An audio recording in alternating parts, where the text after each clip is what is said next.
ہمارے پیارے نبی صلی اللہ علیہ وآلہ وسلم کے گھر مبارک میں 2-3 مہینے کھانا نہیں پکتا تھا۔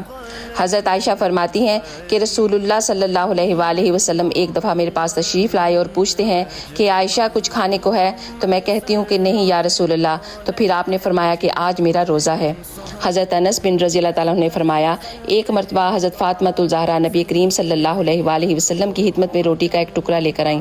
آپ صلی اللہ علیہ وآلہ وسلم نے پوچھا کہ تمہیں یہ ٹکڑا کہاں سے ملا ہے؟ تو انہوں نے بتایا میں نے ایک روٹی پکائی تھی، میرے دل کو گوارا نہ ہوا کہ میں اکیلی اس کو کھاؤں، اس لیے یہ ٹکڑا آپ کے لیے لے کر آئی ہوں۔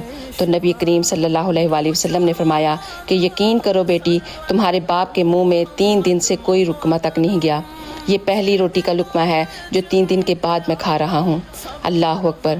حضرت سیدنا عائشہ بتاتی ہیں کہ آل رسول نے کسی بھی دن 2 وقت کھانا نہیں کھایا، اس میں ایک دن کھجوریں ہوتی تھیں اور ایک دن پانی ہوتا۔